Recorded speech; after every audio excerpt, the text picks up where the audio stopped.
Thank you for joining us for today's Equinox Strategy Partners webinar.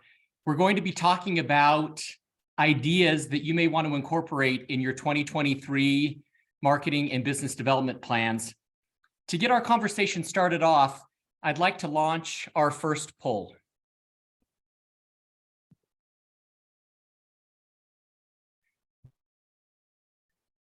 First poll is as follows. Was 2022 your busiest year yet? Go ahead and weigh in.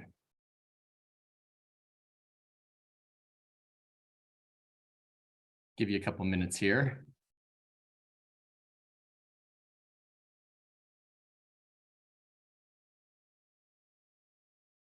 I like the response that I am always busy. We hear that a lot.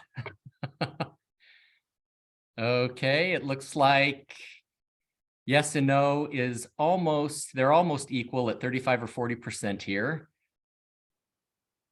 There we go. Now let's go to our next poll question. How confident are you that 2023 will be the best year ever? Let's see how many optimists we have on today's call. Give you a couple minutes here to weigh in.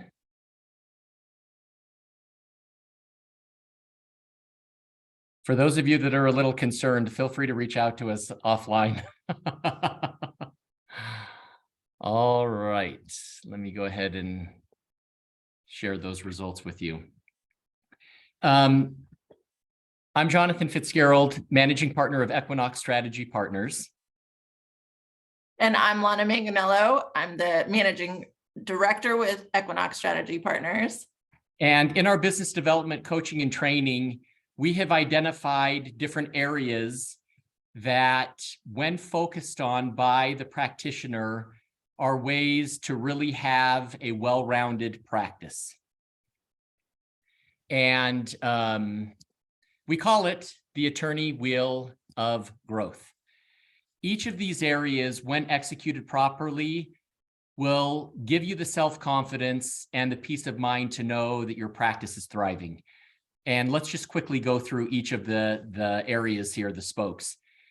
In terms of engaging clients, are you representing those clients that appreciate you for the value that you provide, that aren't constantly combing over all of your invoices with a fine-tooth comb, wondering if you're really providing them value?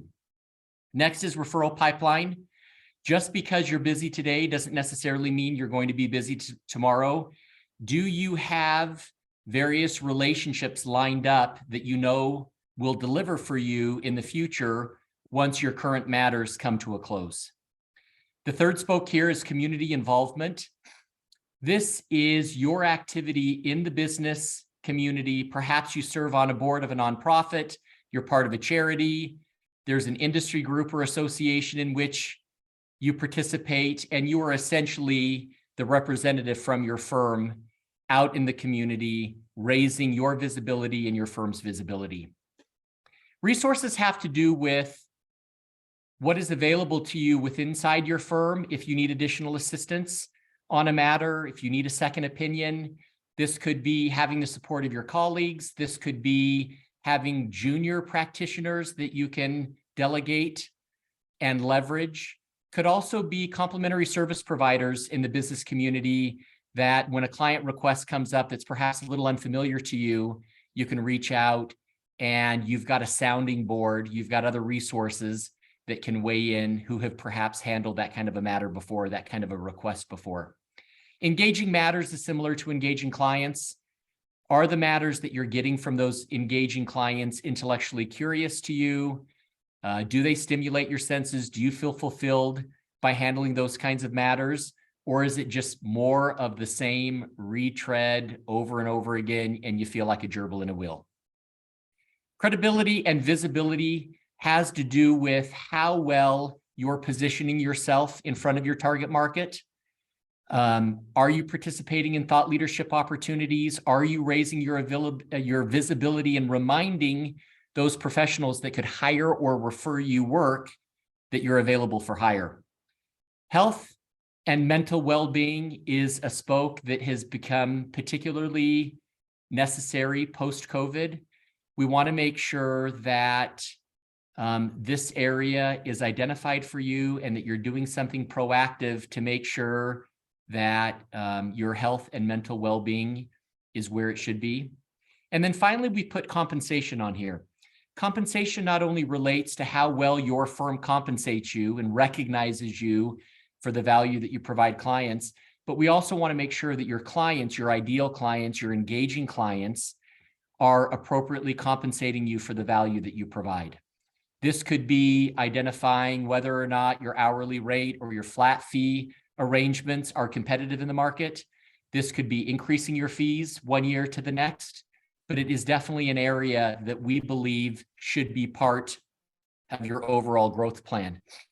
And what we want you to do with this wheel, folks, is on a scale of 1 to 5, 1 meaning you're doing a terrible job, 5 meaning you've reached the summit and things are humming, we want you to give yourself a number in each of these spokes. And I'm going to give you a second to do that. Think about how you're doing on a referral pipeline.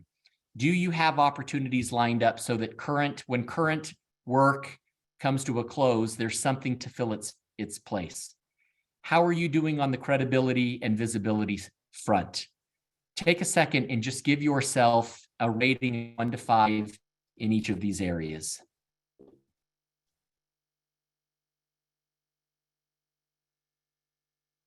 And we ask you to go through this exercise so that you can recognize kind of the entirety of what's going on in your practice. We believe business development is about growth, and being busy doesn't necessarily mean that you're growing. Every aspect of your life and your practice is intertwined. So we like our clients to examine each facet of their practice to see where there can be some improvement. We think that when you're improving in one area, it allows for more growth and success in all of your areas. So Lisa Blackburn asked, define best year financially or productivity. We intentionally use the word best because it may not have been the busiest year. So figuring out what best is to you is a personal thing. And we really want you to kind of examine all aspects of what's going on in your practice. When you take a look at the wheel, folks, and how you've rated yourself, by no means are we suggesting that anyone should reach that perfect stage. What we really are trying to do here is to help you identify where there are opportunities for growth in 2023 and doing a little looking into yourself, self-introspection, and deciding how you're doing in these different areas could perhaps flag an area that may be a focus of you for next year.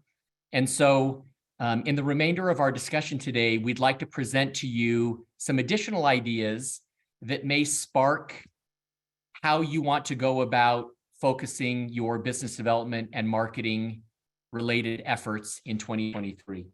So let's go ahead and jump into the first with another poll. I want you to think about the last prospect that you converted into a client. Do you know the primary reason that that client engaged you? So take a second here and weigh in.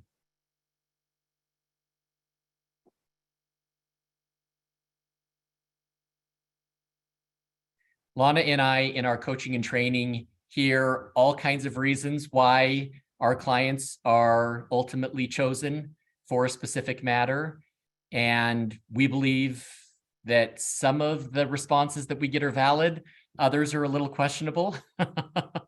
So it's always good to get your feedback on where you think you stand. And it looks like specific expertise, let's see, let me just go ahead and share this. Specific expertise and the strength of the relationship are 2 areas that are helpful when you're thinking about conversion. We're always huge proponents of going to market with a specific and memorable message. We believe that marketing and business development is more about the type of work you want more of and less about what you're capable of doing. So as you take a look at your practice, particularly as you want to position it for next year, are you identifying part of your experience that you can go to market with? And are you making sure that you're not positioning yourself in front of your target market as all things to all people? The quickest way to revenue is by building a reputation for a specific type of matter, for a specific type of client in a specific industry. And although for a lot of attorneys, some of that may feel a little limiting, what our clients tell us time and time again is the more for marketing purposes that they focus on a specific niche, the more calls and the more emails they get for new opportunities.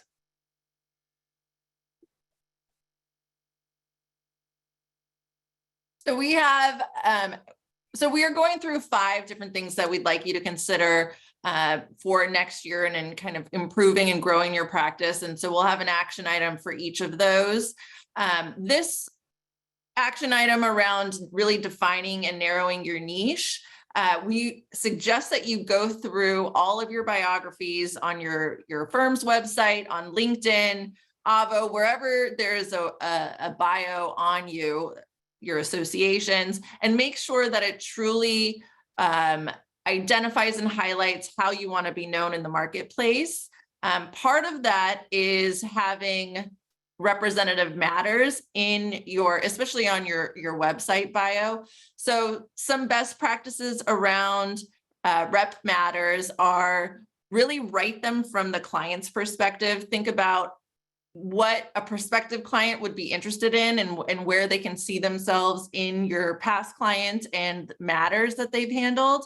And then also, in that vein, kind of avoiding legal jargon, just using plain language, I think is a really nice way to make sure that you're highlighting the work that you do. And lastly, and very importantly, only include matters that represent the type of work you want more of. A lot of the attorneys we work with will sometimes use the representative matters section to list anything that they've ever done, even if it's stuff that they would never want to touch ever again. So make sure that you're really taking advantage of that section to highlight exactly what you want to be known for.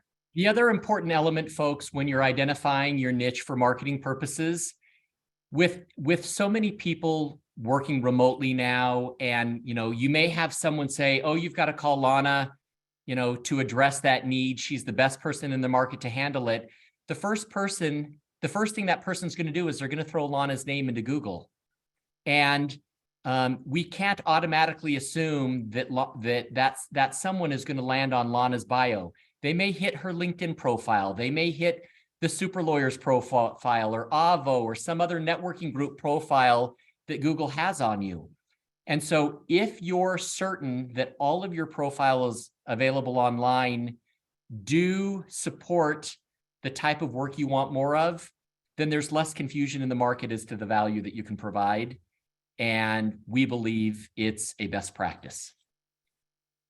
Great. So kind of in that vein of educating the marketplace on what your expertise is and how you want to be known, our next poll is, when was the last time that you educated and engaged your target audience with a marketing activity that demonstrated your unique expertise? So this is writing a bylined article, giving a presentation, doing a podcast interview, writing a client alert, doing LinkedIn posts, anything that is specific to your practice and would be of interest to either prospective clients or existing clients and referral partners. So yeah, it looks like in terms of this poll, the overwhelming majority of you are very active in thought leadership, which is great news. Well, and it's not that surprising because of the way that we kind of put out the word about this webinar, that these are the people that actually are paying attention and proactively, taking steps to improve their their practice. So let's stop sharing that. I want to go through some recent statistics. Gartner did some research around buyers of sophisticated services and found that prospective clients get more than halfway through the vetting process before they're even inviting the provider into the conversation. So like Jonathan was saying, people will get your name from wherever they get your name, but they're going to look online and check you out and vet you before they have a conversation with you. Another good survey that has a ton of really great information, and we're happy to share this with you, was the Edelman LinkedIn study. They found that 65% of buyers of services said that well-produced thought leadership changed their perception of a firm for the better, and almost half said that they hired a provider that was not considered previously because of thought leadership that they found. So buyers of these services are saying that they are kind of expanding who they're considering to hire by the quality of the thought leadership. This study also said that there's been a glut of kind of useless thought leadership. So it's important that you're paying attention to what it is you're putting out in the marketplace. So some of the reasons that you should really focus on producing thought leadership, and it sounds like this group, almost 60% of you did something in the last 30 days. So I'll go quickly through this, but especially for younger professionals, it's really a way to build credibility. Creating the thought leadership oftentimes will help you kind of hone and strengthen your expertise. It's a fantastic way to grow your audience because people can share thought leadership easily, generally. Again, kind of that building your digital reputation and your profile. It does a fabulous job of doing that. And then you're improving your visibility and creating value for your clients and your prospects. So thought leadership can do all of these things. It's helpful when you're publishing or distributing your thought leadership through a third party. A lot of the clients that we worked with will kind of default to their firm blog. You build a lot of credibility when another outside organization kind of deems you as a credible source and will produce or distribute your thought leadership on their platforms. So whether that's an association, a publication, things that, I mean, the important part of this piece on the third party side is thinking about what your key contacts hold in high esteem. So those are the considerations that we encourage our clients to take, are thinking about what does your client read or prospect read, or referral sources, what associations are they part of, what conferences are they attending, and really making sure that you're tailoring your thought leadership distribution to that audience. And to the extent, folks, that you don't know what your target audience is reading or what conferences they're attending or what's important to them, the best way to find out is just ask. Ask your clients if there are certain things that they enjoy doing, or are there podcasts that they follow, or other ways of gathering information. And then that will be one way for you to say, I should show up in those areas. Another thing that you can always do too is look at some of your closest competitors. Where are they swimming? Where are they showing up to educate the target market, which is probably similar to yours, as to their value? And those may be areas that you may want to consider as well.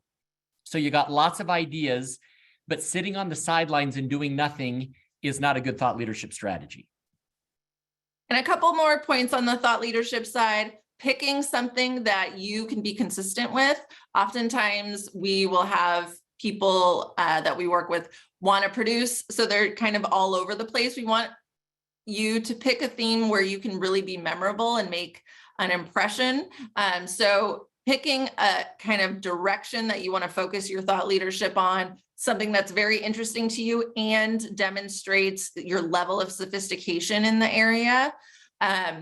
Another thing to think about is hiring a copywriter or a ghostwriter. Oftentimes they're able to either do an interview with you to kind of outline what you want to develop, or you can send them an outline and they can develop it and you can go back and forth. But we've seen that kind of relationship create much more momentum. So that's something to consider. And another thing to make it a little easier and just to produce better content and valuable content is to consider collaborating on your thought leadership.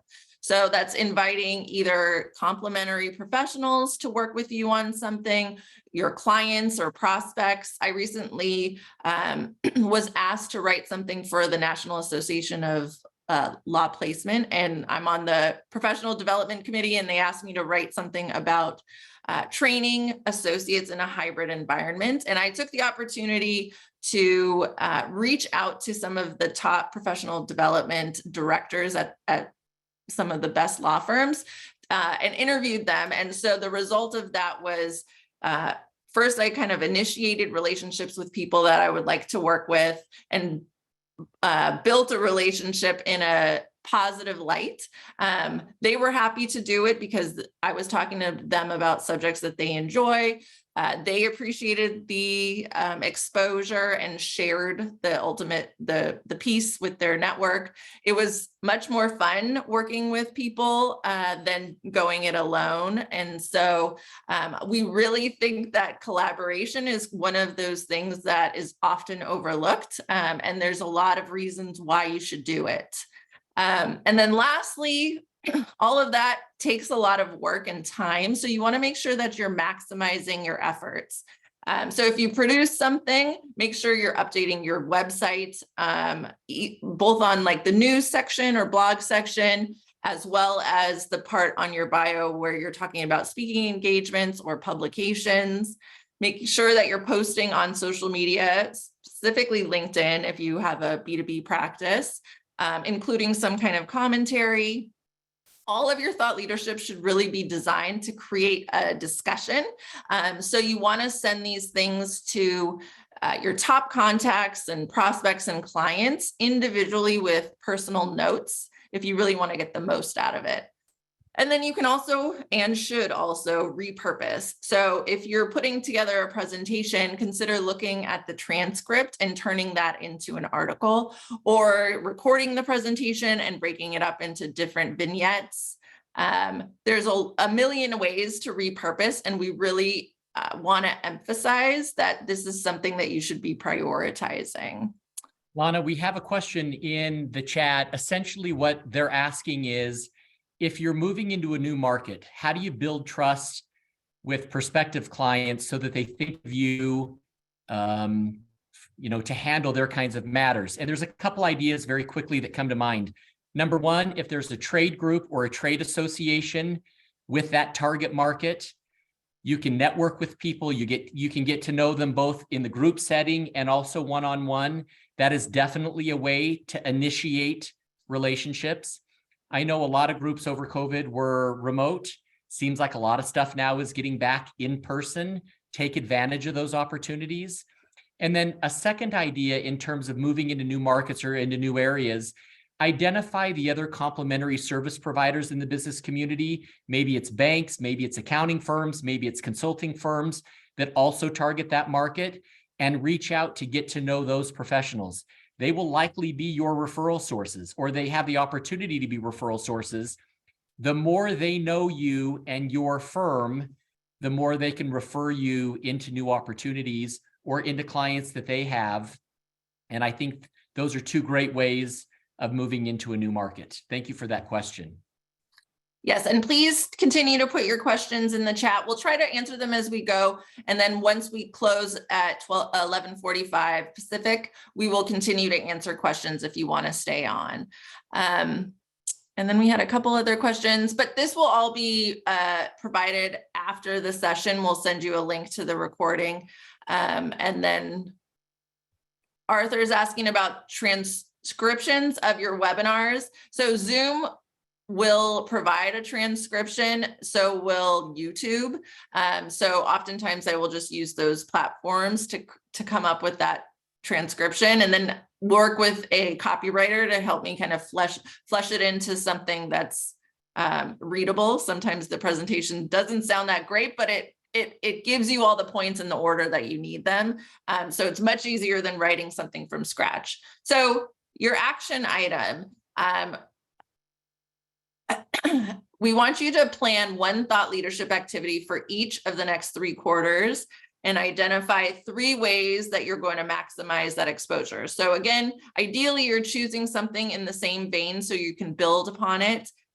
One piece every 3 months, whether it's an article that you turn into a webinar, then you go as a podcast guest, and then just write down how you're going to share that thought leadership, whether it's, sending invitations to existing connections, putting it on LinkedIn. Having a plan before you do it makes it a lot easier once you're ready to move forward with that sort of thing. Excellent. Okay, let's move on to idea number 3 for today's discussion. And I will do so by launching our next poll. What percentage of new business every year comes through a referral source for you? Go ahead and take a second to answer.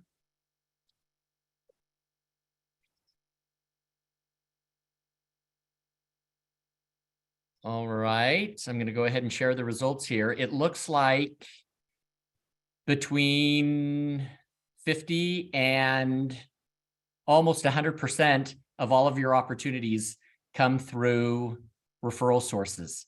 If that is the case, folks, and we believe you, the next question that we have for you is, what is it about you or your practice that would make a referral source refer you to one of their best contacts?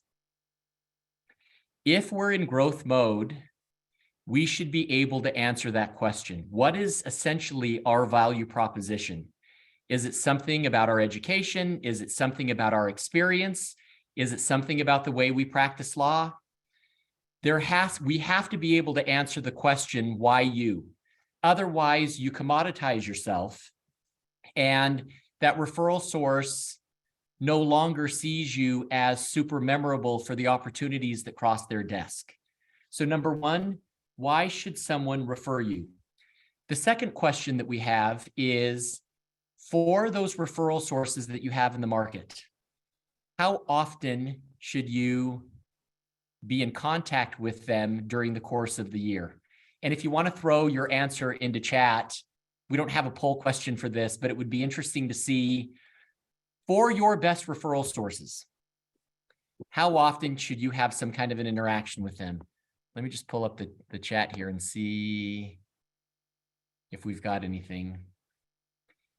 Ideally, folks, you should have between 6 and 8 interactions with your best referral sources if you are to stay top of mind with them.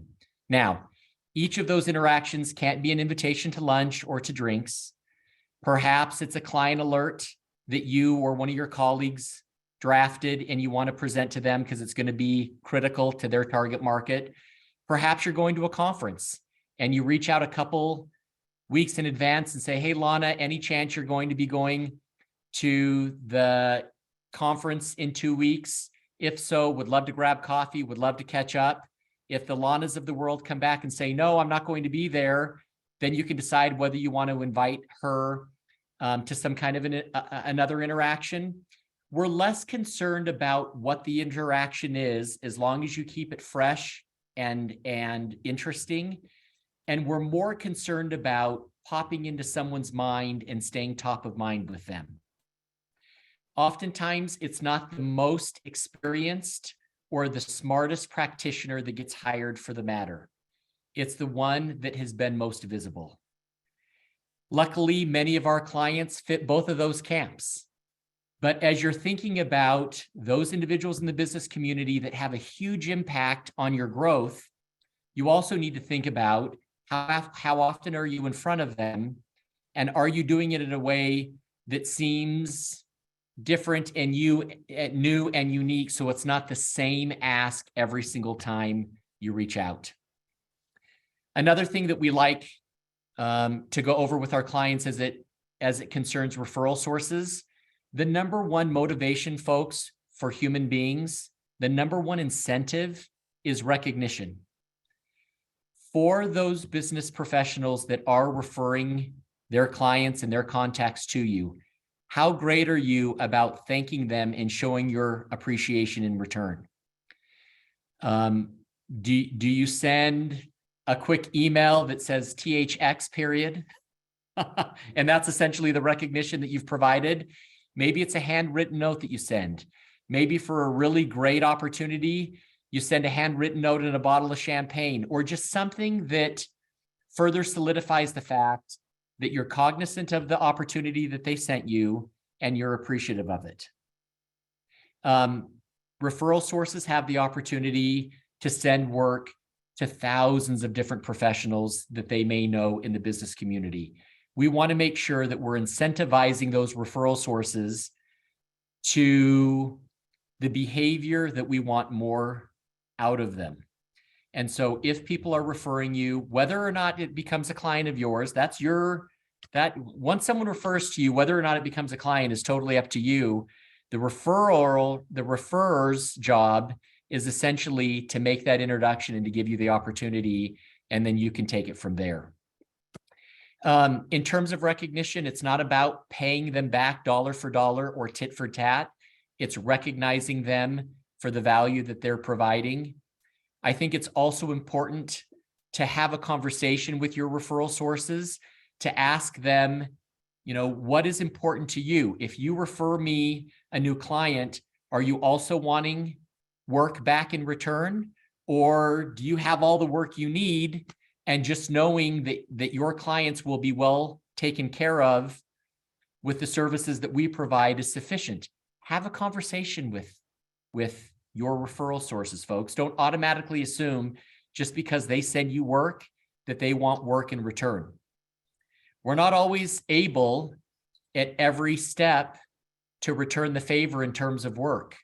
So if that is the case, if they're interested in also getting referrals from you and you're not able to do that immediately, at least recognize them for what they have sent you and remind them that you continue to look out for them with these opportunities. For all of your key referral sources, folks, between now and the end of January, we would love for you to have a check-in meeting with them, preferably in person. Make sure that they're still in growth mode for 2023.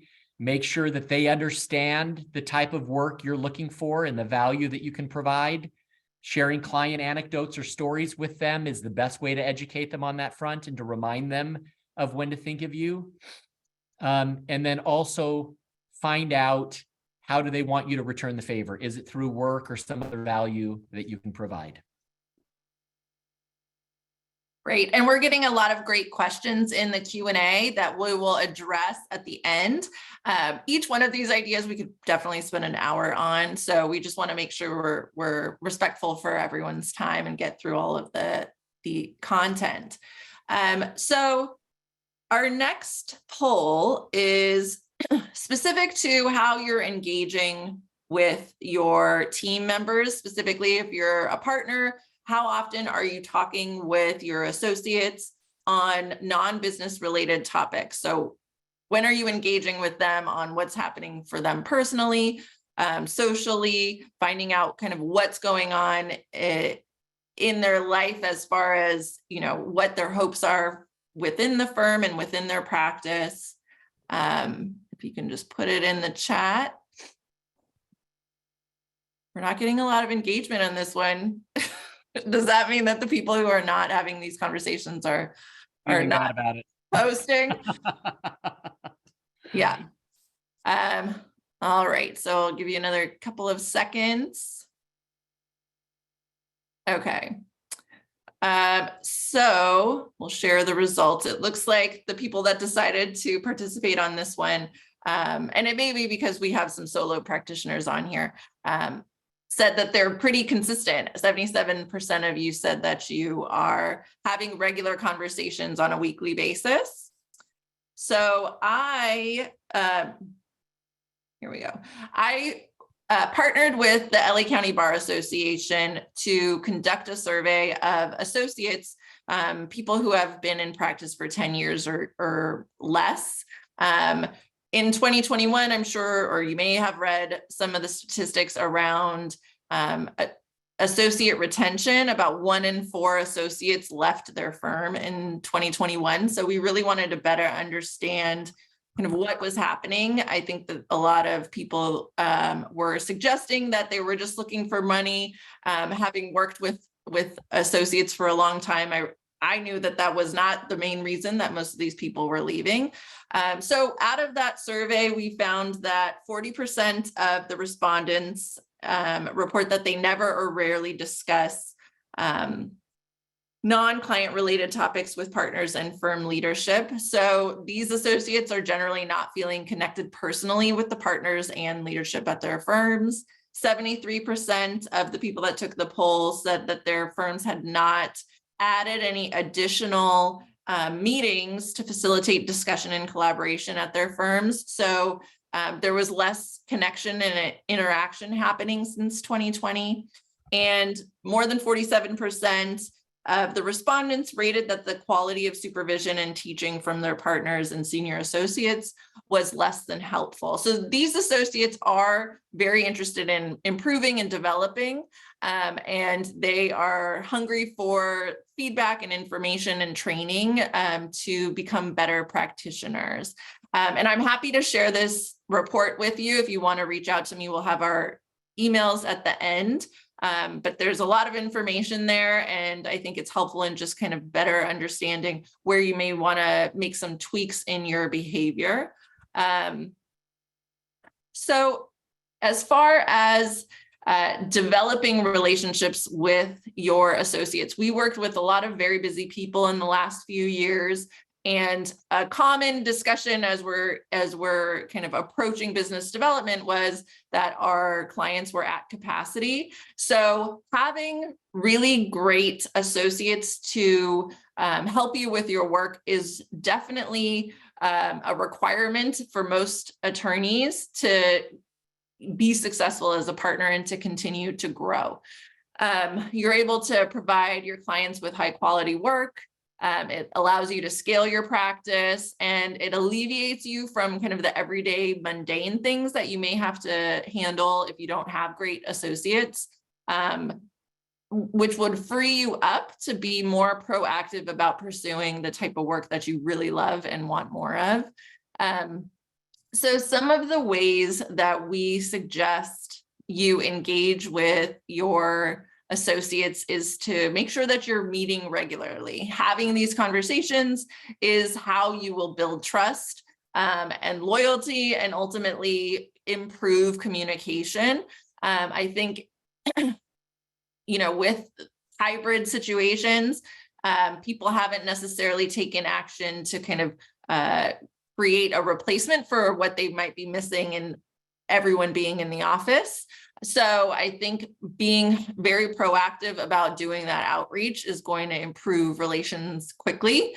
I think that once you have a better understanding of kind of your team members' goals and what they're enjoying, then you can help them see how the work that they're handling now relates to that, and also include them on things that you have discovered is of interest to them.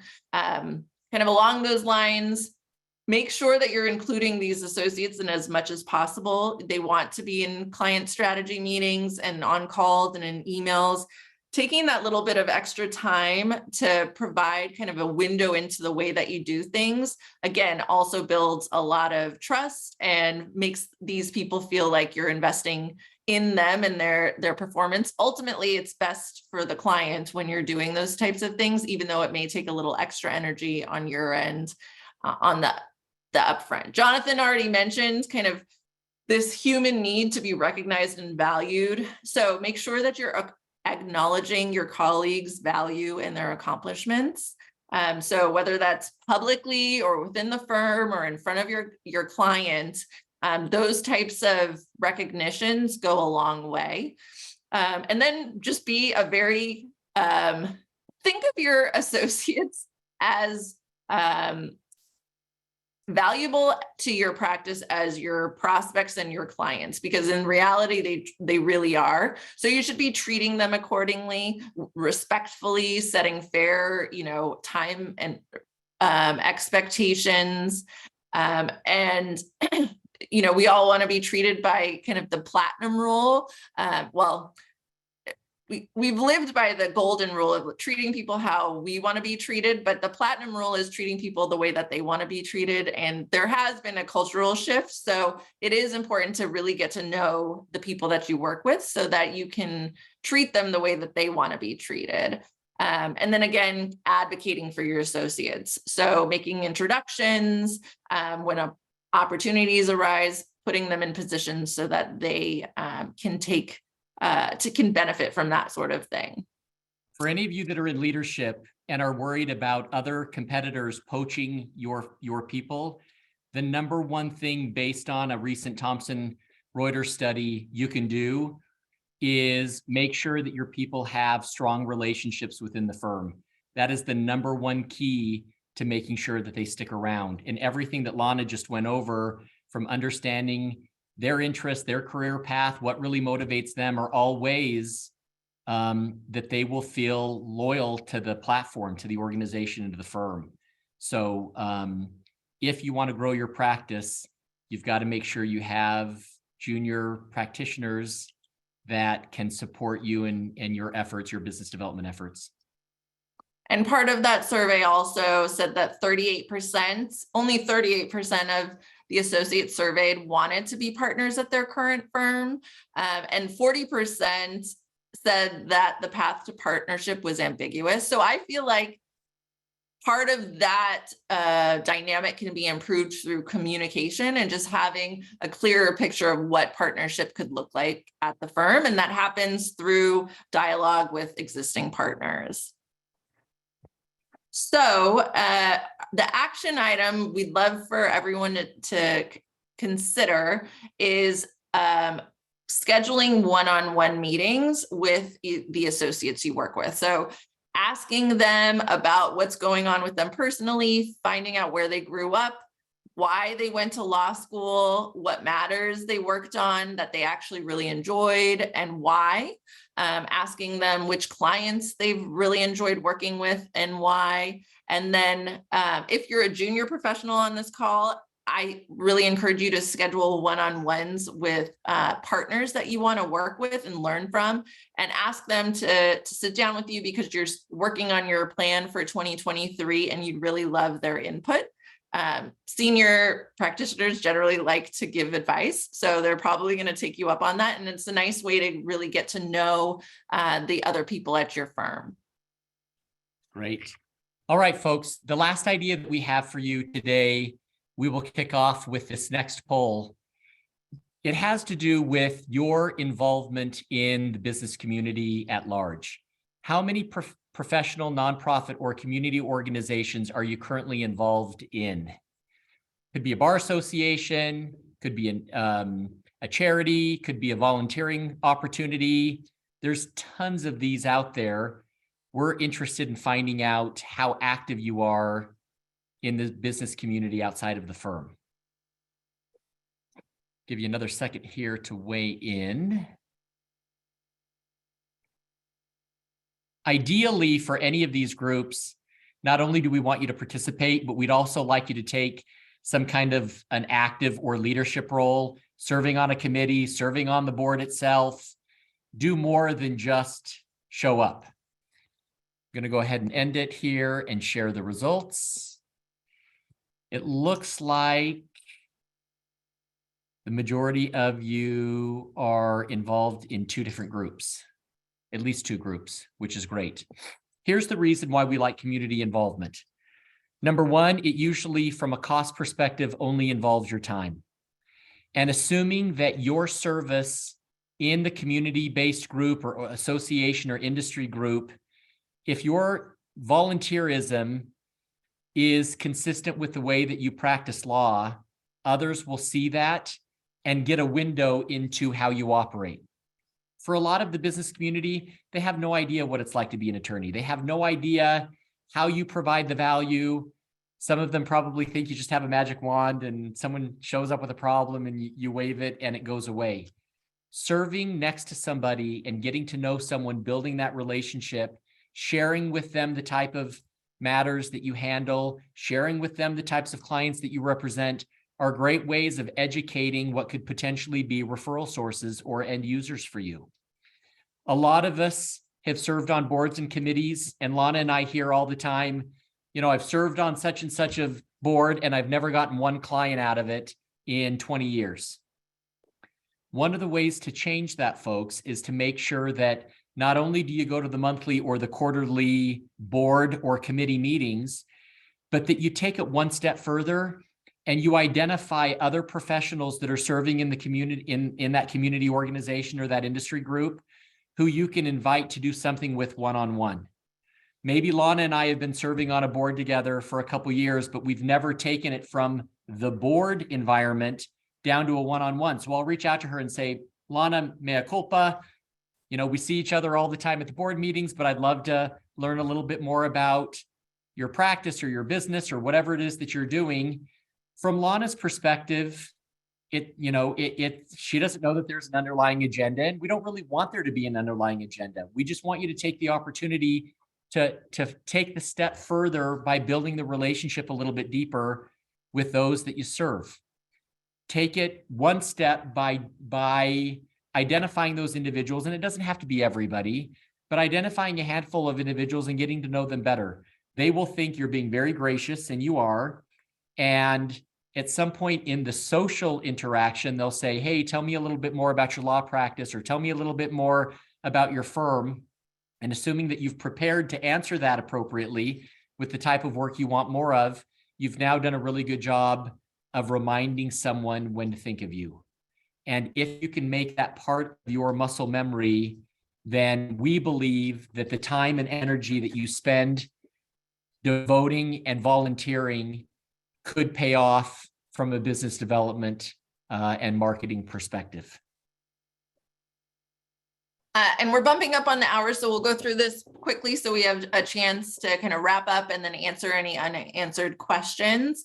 But kind of along this line of associations and organizations, really there's fewer and fewer opportunities for kind of serendipitous professional in-person connections. So I think it's important to kind of think about going to live conferences again. Some of our clients have been going to the same ones that they've always gone to and found that the result is not as good as it used to be. So I think it's really important to be very intentional about which conferences you're going to now, and how proactive you're being in getting the most out of those. So if you want more information on maximizing conference attendance, reach out. I have a best practices worksheet that I can send to you.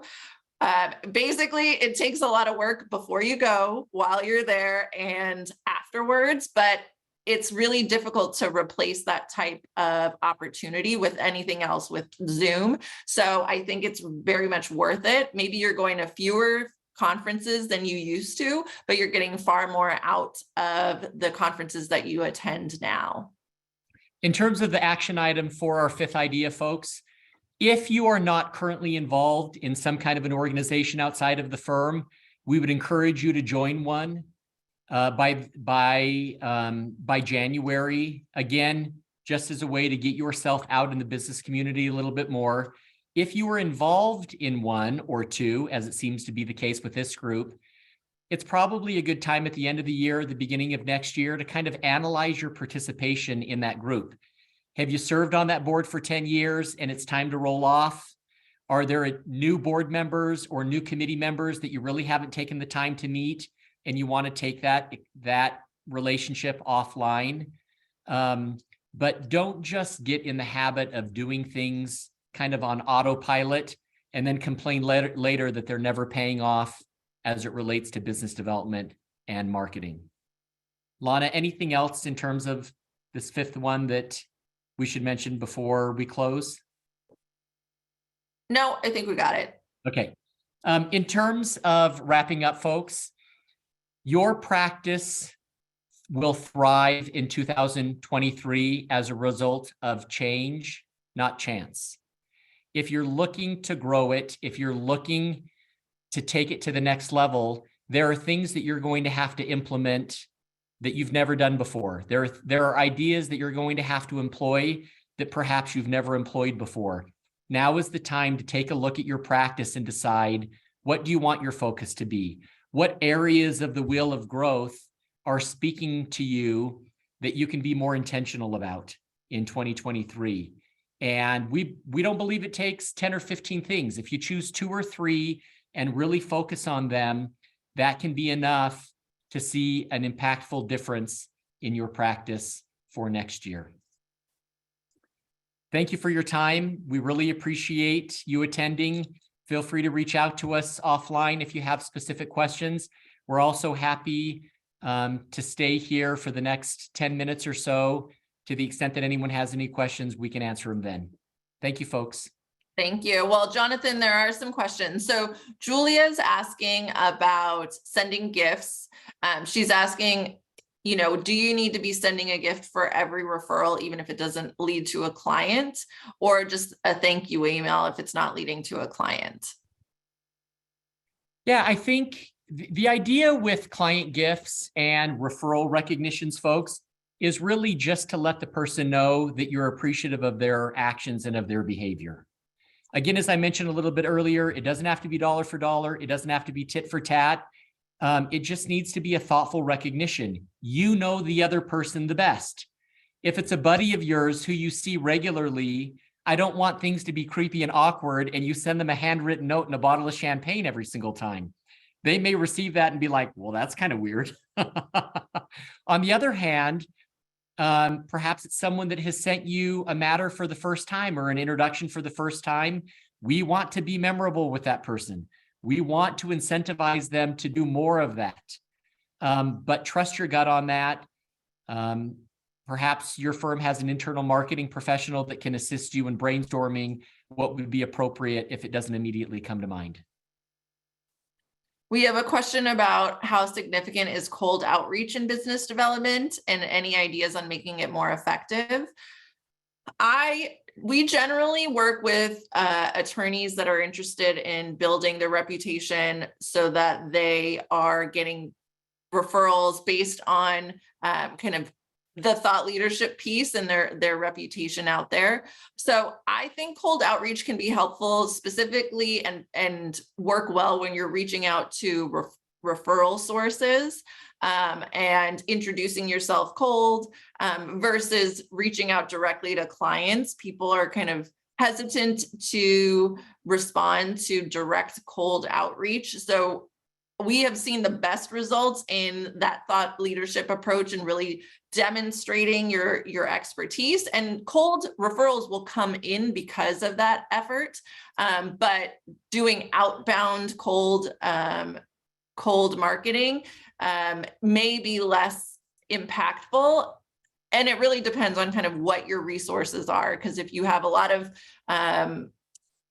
budget for that sort of thing, it can of course make a difference. So I think it's very much dependent on what your practice is and what type of clients you're interested in. If you are reaching out cold, folks, make it super easy for the recipient to say yes to whatever your ask is. If I'm reaching out to Lana and we don't know each other, but I think there's an opportunity for us to collaborate, the first time out, I'm probably not going to suggest an in-person meeting, because on the receiving end, Lana has to think to herself, I don't know Jonathan. Am I going to drive 45 minutes across town, meet him for an hour lunch, drive 45 minutes back to the office? That's almost 3 hours out of my day for something that's very prospective. On the other hand, if I reach out and I say, hey, Lana, your name has come up in a number of different conversations that I've had. I think we should get to know each other and our practice is a little bit better. Can we jump on a 15-minute Zoom? I mean, how could Lana turn me down? The Lanas of the world are going to think to themselves, it's 15 minutes. And assuming that she's in growth mode, she's probably not going to miss that opportunity. It's 15 minutes of her time. So for the cold call strategies, make it super easy for that other person to say, yes, I'll do a Zoom call with you. And this is our last question. How often should you reach out to potential clients who said they wanted a service but didn't follow through? You want to take that, Jonathan? Yeah, so there could be tons of opportunities where we're pitching new new prospective clients, and everything in the meeting seems to go great. In fact, we may even give ourselves a little virtual high five at the end of the meeting because we've really killed it. And then a day goes by and we don't hear anything. And a couple days go by and we don't hear anything. And a week goes by and we want to get in the fetal position and rock ourselves to sleep because we're so dumbfounded as to why they haven't signed the engagement letter and sent the retainer check. And my answer is, it depends on what happened in the conversation. We always advise our clients to try to understand how dire of a need it is for the prospect, what their time frame is, what other decision makers are involved. You know, if there's something about you that stands out from other people that they've interviewed, try to get answers to all of these questions before you're now in a situation where they have to respond to a phone call or an email. Try to get all of those questions answered while you have them live, and then you'll have a better understanding as to when to follow up. If I take a meeting with Lana and everything seems to go swimmingly, and it doesn't seem like there's an immediate deadline, I may wait a week or a week and a half to reach out to her. And when I do reach out to her, I'm not going to reach out and say, Lana, have you made a decision yet? Are you ready to hire me? Are we ready to go? No, that's annoying. I'm going to reach out and say, hey, Lana, based on the conversation that we had a week and a half ago, I found this article that talks about something that we had mentioned, or I found something that I thought would be of interest, or one of my colleagues happened to write a client alert on the issue that you're dealing with. I thought I would share. Lana's not an idiot. She's going to understand exactly that I'm doing a good job in my business development by following up. Always add value when you're following up on new opportunities, so people are not annoyed by the fact that you're just following up to see if they're ready to hire you. Thanks. Great. Well, we really appreciate you being on with us. There's a 3-question quick survey at the end, and we will send everyone an email with a recording and links to some of the things that we referenced today. So thank you, everyone.